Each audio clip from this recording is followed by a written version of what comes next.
श्री ओम नमः सिद्धेभ्यः। जय श्री महावीराय नमः। जय श्री परम्पराचार्य गुरुवे नमः। जय श्री उमा स्वामी गुरुवे नमः। जय श्री शांति सागर गुरुवे नमः। जय श्री विद्यानंद गुरुवे नमः। मोक्षमार्गस्य नेतारं भेत्तारं कर्म भूभृतां ज्ञातारं विश्वतत्त्वानां वन्दे तद्गुणलब्धये।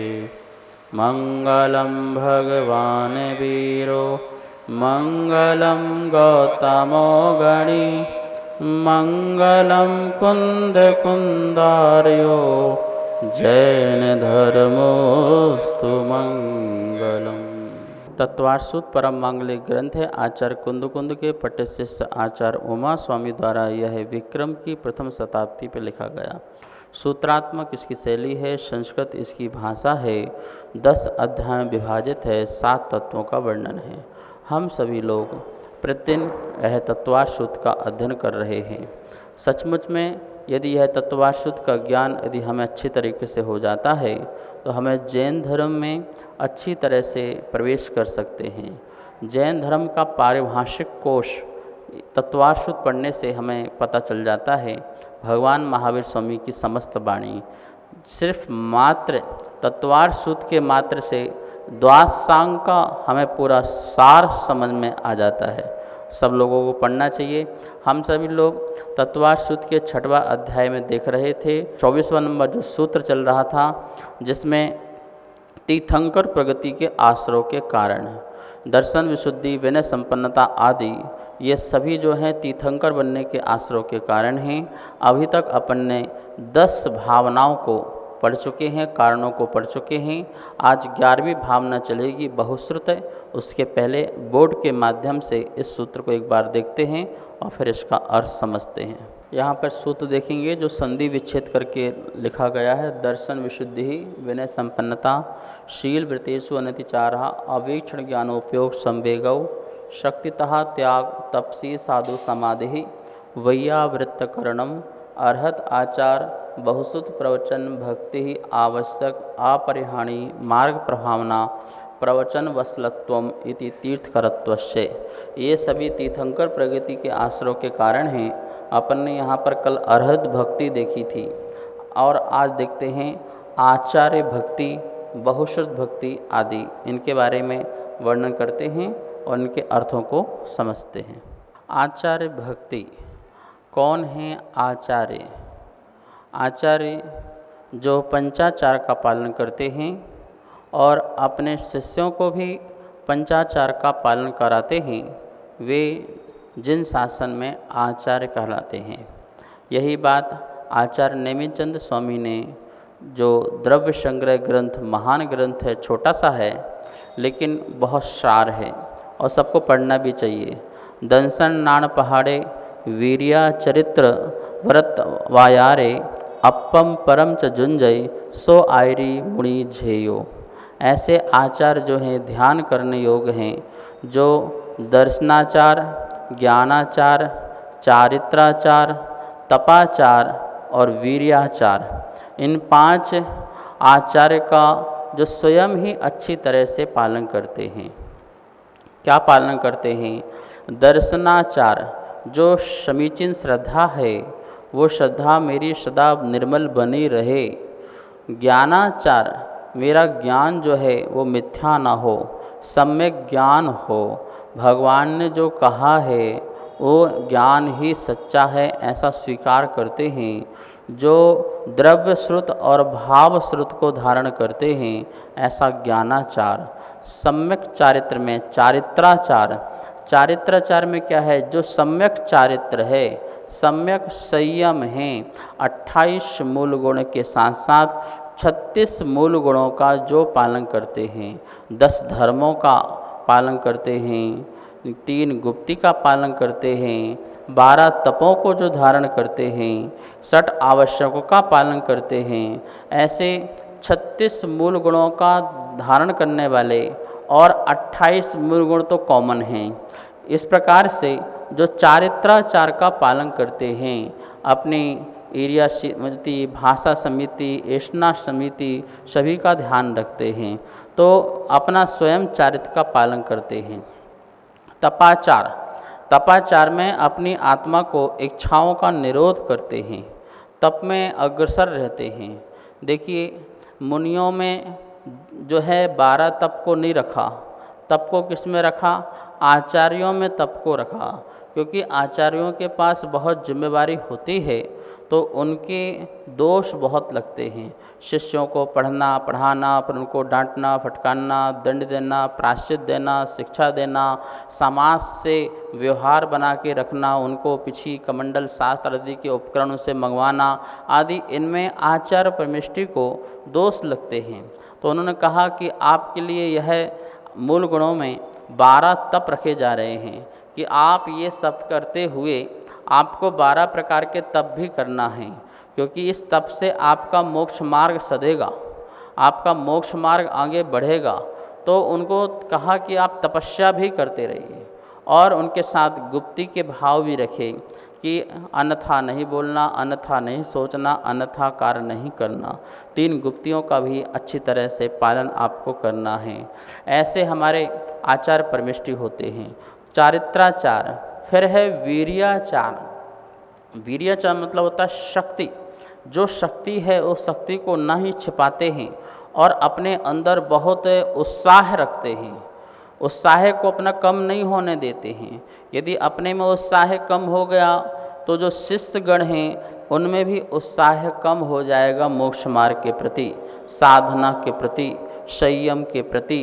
इसलिए उनके अंदर उत्साह बहुत रहता है। वीर्याचार, अपनी जो वीर है, अपनी जो शक्ति है उसका पालन करते हैं, उसको अपने में उल्लास प्रकट रहता है। तो ऐसे उत्साहवान आचार होते हैं। तो दर्शनाचार, ज्ञानाचार, तपाचार, चारित्राचार, वीर्याचार, ये 5 आचार होते हैं। आचरण, आचार का मतलब क्या है? आचरण। जो स्वयं आचरण का पालन करते हैं और अपने शिष्यों को भी बहुत ही वात्सल्य भाव से आचरण कराते हैं, शिष्यों का ध्यान रखते हैं, उनकी तपस्या का, उनकी साधना का, उनकी शिक्षा का, प्रायश्चित आदि का, इस प्रकार से स्वास्थ्य आदि लाभ आदि का भी वो उन सब का ध्यान रखते हैं। शिष्यों का संग्रह करना, निग्रह करना, ये उसमें कुशल होते हैं। आचार्यों ने लिखा है, देश कुल जाई शुद्धा। आचार्य जो होते हैं, देश शुद्ध होना चाहिए, कुल शुद्ध होना चाहिए, जाति शुद्ध होना चाहिए। ऐसा मुनियों के साथ कंडीशन नहीं रखा, लेकिन आचार्य के साथ शास्त्रों में ऐसी कंडीशन रखी गई है। क्यों रखी गई है? क्योंकि आचार्य को शिक्षा और दीक्षा देने का अधिकार है। यदि उनका कुल शुद्ध है, जाति शुद्ध है, देश शुद्ध है और नहीं होगा तो वो मिथ्या मार्ग भी चला सकते हैं, अपने शिष्यों को मिथ्या मार्ग की बातें भी बता सकते हैं। लेकिन जिनको बचपन से ही परिवार में कुल शुद्धि में जैन धर्म का उनको ज्ञान मिला है, बचपन से ही, जन्म से ही, ठीक है ना, जन्म से ही उन्हें धर्म जैन शासन का मिला हुआ है, वो उनकी कुल शुद्धि कहलाती है। कुल शुद्धि मतलब क्या? जिस कुल में जिन शासन ही आता गया, परंपरा से उसे सहज रूप से ऐसा ही ज्ञान मिला। एक व्यक्ति वो होता है जिसको कुल से नहीं मिला लेकिन बाद में सीखता है, अन्य धर्म से आकर के बाद में सीखता है, तो वो व्यक्ति जो है कुल शुद्धि नहीं कहलाती है। तो उसके लिए कहा नहीं, देश कुल जाई शुद्धा, धबला में लिखा हुआ है, वीरसेन स्वामी ने लिखा हुआ है कि आचार्य को देश कुल जाति आदि से शुद्ध होना चाहिए। बहुजन हितकर चर्या, उनकी चर्या कैसे होना चाहिए? बहुजन हितकर चर्या, बहुत जनों की हितकारी कल्याणकारी उनकी चर्या होना चाहिए। नमोस्तु आचार्य श्री। 5 परमेष्टियों में से आचार्य परमेष्टि की हमें भक्ति किस प्रकार से करनी चाहिए एवं हमें किन किन बातों का ध्यान रखना चाहिए? आचार्य परमेष्टि की भक्ति महापुराण में, हरिवंश पुराण में, कार्तन प्रेक्षा में, ऐसे अनेकों ग्रंथों में अलग अलग प्रकार से बताते हैं कि आचार्यों की परमेष्टि की हमें भक्ति कैसे करना चाहिए। वैसे तो उनके गुणों में अनुराग रखना ही पहली आचार भक्ति है, ऐसा महापुराण में कहा है। उनके क्या गुण हैं जो हमने आपको बताए कि वो 36 मूल गुणों का पालन करते हैं, पंचाचार का पालन करते हैं, अन्य शिष्यों का पालन कराते हैं। ऐसे परमेष्टि की हमें मन से, वचन से, काय से श्रद्धा पूर्वक भक्ति करना चाहिए। शिष्यगण जो हैं हर बात उनसे पूछ कर के जो करते हैं वो भी एक भक्ति है। बिना आज्ञा में कि कुछ भी नहीं करना, ये भी आचार भक्ति है। देखिए, शिष्यगण कौन हैं? जो उनसे दीक्षित होते हैं वो शिष्य कहलाते हैं। भक्तगण अलग हैं, शिष्यगण अलग हैं। भक्त तो एक सामान्य श्रावक गण होते हैं, लेकिन जो शिष्य जो उनसे दीक्षित लेते हैं उनकी आज्ञा में रहना ही आचार्य की भक्ति है। आचार्य आपसे क्या मांग रहे हैं? आपको पढ़ाया, लिखाया, शिक्षा दी, दीक्षा दी, लेकिन वो आपसे कुछ नहीं चाहते हैं। सिर्फ हम उनकी आज्ञा में रहें, उनके बताए हुए मार्ग में चलें। उन्होंने जो रास्ता दिखाया है वैसा ही हमें चलना है। अपना रास्ता नहीं बनाना है, अपना मार्ग नहीं बनाना है, अपना कोई पंथ नहीं बनाना है, अपनी कोई नई बात लगा के समाज के सामने नहीं रखना है। गुरु का जिसमें आदेश ना हो वो कार्य नहीं करना है। यही आचार्य की सबसे बड़ी भक्ति है शिष्य के द्वारा। आज्ञानुवर्ती लिखने मात्र से आज्ञानुवर्ती नहीं हो जाते हैं। अपने नाम के आगे लिख लो कि हम फलाने गुरु के आज्ञानुवर्ती हैं, तो आज्ञानुवर्ती लिखने मात्र से आज्ञानुवर्ती नहीं हो जाते हैं। उनके बताए हुए पथ मार्ग में चलना का नाम आज्ञानुवर्ती है। करते तो अपने मन की हैं, जो मन में आता है, जो आया वो कर लिया, वो कह दिया, वो बोल दिया। गुरु तो मौन रहते हैं और शिष्य वाचाल हो जाए, प्रपंच की बातें करें, तो वो गुरु की आज्ञा में नहीं है। तो इस प्रकार से गुरुओं की अपनी आज्ञा में रहना, ये सबसे बड़ी आचार्य की भक्ति है, जिन्होंने हमें दीक्षा दिया है और जिन्होंने हमें शिक्षा दिया है। गुरु के सम्मुख नहीं आना, गुरु के चरणों के नीचे रहना, उनका चरण वंदना करना, उनके लिए पिच्छी, कमंडल, शास्त्र आदि भेंट करना। आपको अन्य शिष्य गणों की प्राप्ति हो तो वो गुरु को समर्पित करना, गुरु को देना, उनसे ही दीक्षा और शिक्षा दिलवाना, ये भी अपने आप में एक आचार भक्ति है, विनम्रता है, विनयता है। तो हमें आचार्यों के बहुत निश्चल भाव से भक्ति करना चाहिए। हम में कभी कभी दोष हो जाए, कोई पाप हो जाए, कोई अपराध हो जाए, तो माता के समान अपने गुरु से कहना, बोलना, उनसे प्रायश्चित लेना, अपने दोषों को गुरु को बता कर के निश्चल भाव होना और आत्मा को शुद्ध करना। क्योंकि गुरु जो होते हैं वो माता तुल्य होते हैं, वो हितकारी होते हैं। कभी भी किसी भी शिष्य का अहित नहीं चाहते हैं, वो हित ही चाहते हैं, कल्याण ही चाहते हैं। तो ऐसे गुरुओं की हमें बहुत भक्ति करना चाहिए। देखिए, हम कोई भी कार्य करते हैं तो उनसे आज्ञा लेते हैं। संघ में जब रहते हैं तो हम लोग देखते थे कि हमको लघु शंका, दीर्घ शंका आदि जानना है, तब भी आचार्य के कमरा यदि बंद रहता है तब भी नमस्कार करके झुक कर के चले जाया करते थे। वो भी एक भक्ति होती थी कि गुरु भले हमको नहीं दिख रहे हैं, लेकिन परोक्ष रूप से हम उनको वंदना कर लेते हैं, नमस्कार कर लेते हैं। शिष्यगण जो हैं प्रातःकाल आचार वंदना करते हैं और गुरु को स्मरण करते हैं, प्रायश्चित लेते हैं। सायंकाल भी आचार वंदना करते हैं और उस समय भी अपने दोषों का प्रायश्चित आदि लेते हैं। जितनी अंदर से गुरु के प्रति विनम्रता रहेगी, उतनी शीघ्रता से हमारा कल्याण होगा। गुरु का परम आशीर्वाद मिलना, वरद हस्त आपके मस्तक में होना, ये अपने आप में बहुत बड़ी बात होती है। गुरु का वात्सल भाव जिसको मिलता है, वो जीव अनपढ़ भी होता है तो भी वह द्वादशांग का पाठी हो जाता है। ऐसी गुरु की कृपा कहलाती है। तो मन वचन काया से हमें अपने गुरुओं की आराधना करना चाहिए। सिद्ध भक्ति, श्रुत भक्ति और आचार भक्ति पढ़ कर के गुरु की वंदना होती है। जब भी आप गुरु की वंदना करें तो सबसे पहले सिद्ध भक्ति पढ़ी जाती है, सिद्ध भक्ति के बाद श्रुत भक्ति पढ़ी जाती है और श्रुत भक्ति के बाद जो है आचार भक्ति पढ़ी जाती है। हम गुरु के दर्शन करते हैं तो दर्शन करें और दर्शन करने के बाद कायोत्सर्ग करना चाहिए।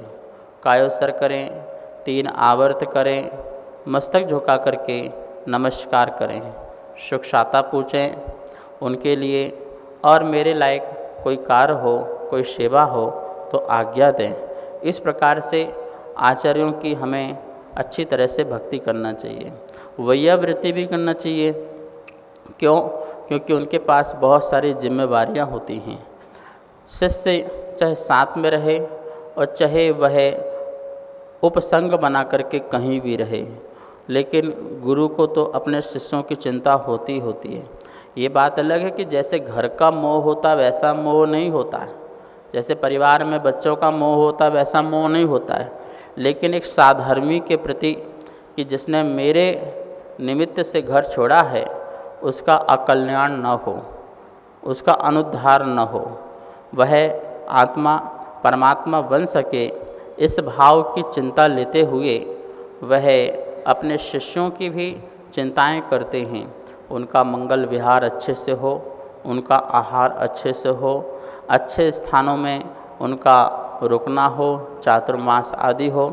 इन सब बातों का ध्यान रखते हैं कि उनकी साधना जो है वो निर्विघ्न रूप से हो, क्योंकि आचार्य का लक्षण बताया है ना कि स्वयं ही तो आचरण का पालन करते हैं और अपने शिष्यों से भी करवाते हैं। तो जब करवाएंगे तो ध्यान भी रखना पड़ता है। तो इस प्रकार से आचार्यों के बहुत ऐसे अनेकों गुण होते हैं जो हमें प्राप्त नहीं होते, लेकिन गुरु ही उनको बताते हैं। भगवती आराधना आदि में आचार्यों के बहुत सारे गुण बताए हैं। तो उन गुणों को जब हम पढ़ते हैं तो इतनी उनके अंदर असीमता है जो हम समझ भी नहीं सकते। एक एक शिष्यों की बात को सुनना और सुन कर के पी जाना, यहाँ वहाँ नहीं करना, किसी का कोई अपराध हुआ है वो भी सुनना, दूसरे को नहीं बताना और उसके प्रति भी वात्सल भाव रखना, ये बहुत बड़ी बात होती है। बहुत बड़ा उत्तरदायित्व है एक आचार्य परमेष्टि के पास। गुरु अपना पद ऐसे योग्य शिष्य को देते हैं जो गंभीर हो, जो सहज हो, जो सरल हो, साधक हो, तपस्वी हो और जो सुनने की ताकत रखता हो, उपसर्ग आदि को सहन कर सके, परिश्रमों को सहन कर सके। ऐसे योग्य शिष्य को प्रायश्चित आदि ग्रंथों को पढ़ाते हैं, समझाते हैं और फिर उन्हें एक अच्छा योग्य आचार बना करके समाज के सामने देते हैं। वो अन्य शिष्यों को पढ़ाएं और आगे बढ़ाएं। इस प्रकार से हमें ऐसे आचार्य मिलने पर उनकी वैयावृत्ति करो, उनको आहार दान दो और उनसे अपने योग्य कार्य भी पूछो, क्योंकि आचार्य अपने मुख से याचना नहीं करेंगे। नमोस्तु चरश्री। यहाँ पर आचार भक्ति का प्रसंग चल रहा है, तो मेरे मन में एक जिज्ञासा उत्पन्न हो रही थी कि जैसे कोई शिष्य अपनी गुरु की नज़रों में उठने के लिए कई कार्य कराता है तो वह गुरु के नाम पे कर देता है कि इस गुरु के नाम से कार्य हुआ, और कई आरंभ सारंभ के कार्य होते हैं तो गुरु के नाम पे कर देते हैं। कैलेंडर आदि छपवाना, पेन में गुरु की फोटो छपवाना, क्या यह भी आचार भक्ति में आता है क्या?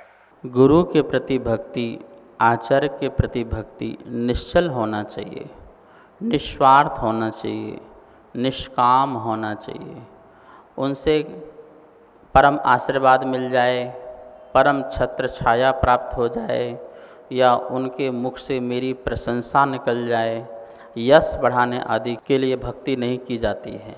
ध्यान रखना, भक्ति तो गुरु ने जो हम पर उपकार किया है, वह ऐसा उपकार किया है जो अनादि काल से किसी ने नहीं किया था।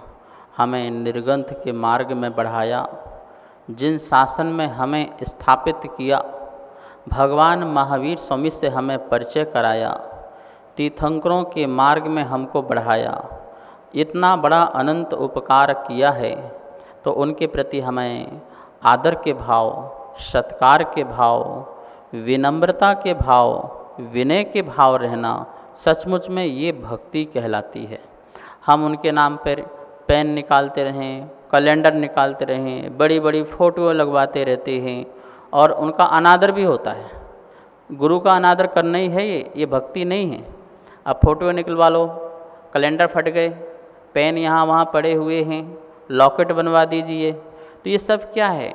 ये कोई भक्ति नहीं है, ये तो सिर्फ अनादर का ही विषय है। आप जहाँ जहाँ जाएं, लोगों के मन में भक्ति पैदा करो। मन में, यहाँ हृदय में फ़ोटो छपना चाहिए, यहाँ पर गुरु का स्थापित होना चाहिए। आपने लोगों को अपने गुरु के प्रति इतना भाव रखा, वो गुरु को श्रद्धा से झुक गया और स्वीकार कर लिया, ये भक्ति कहलाती है।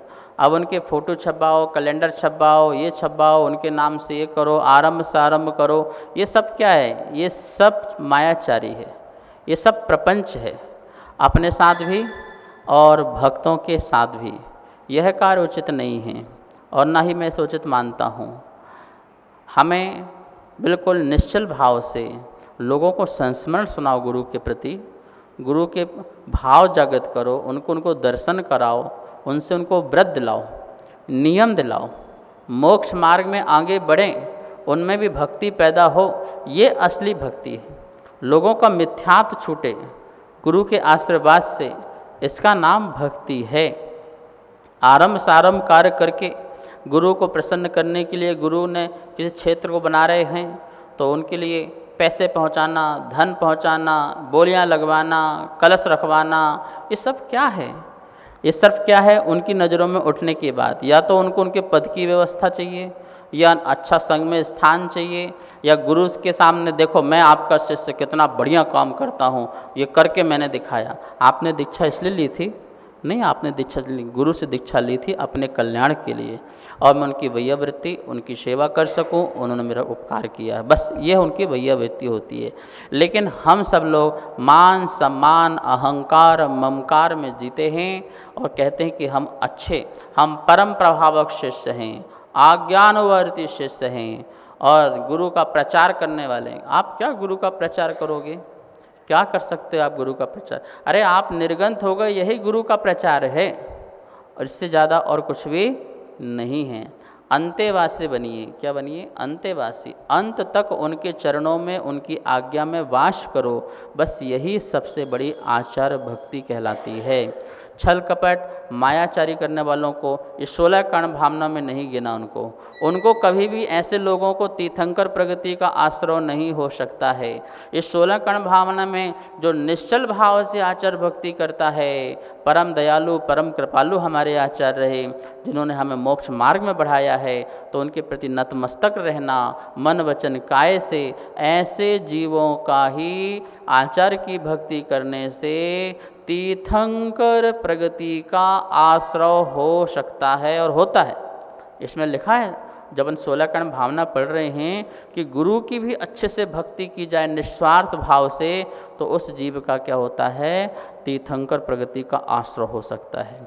तो इस प्रकार से आज अपन ने देखा 11वीं 16 कर्ण भावना में आचार भक्ति की किस प्रकार हमें भक्ति आदि करना चाहिए और कैसे आचार होते हैं। यहीं पर आज स्वाध्याय संपन्न करते हैं। आगे अपन जो भावना है कल समझेंगे। आइए जिनवाणी स्तुति करते हैं। जावाणी के ज्ञान से सूझे लोकालो, सो वाणी मस्तक धरो सदा देत हो धो। हे जिनवाणी भारती तो हे जपो दिन रे, जो तेरी सरना धरे सो पावे सुख चैन। सभी को बहुत बहुत मंगल आशीर्वाद। सभी स्वाध्याय प्रेमी बंधुओं को सादर जय जिनेन्द्र। हमारे पास तत्वार्थ सूत्र जी के 3 अध्याय की पुस्तक छपकर आ चुकी हैं। चौथे एवं 5वें अध्याय की पुस्तक छपने के लिए जा चुकी है। आप सभी उसमें अपना सामर्थ्यानुसार सहयोग कर सकते हैं और आप आचार्य श्री की अनेक गतिविधियों से जुड़ने के लिए प्रज्ञधारा यूट्यूब चैनल को सब्सक्राइब जरूर करें। धन्यवाद। जय जिनेन्द्र।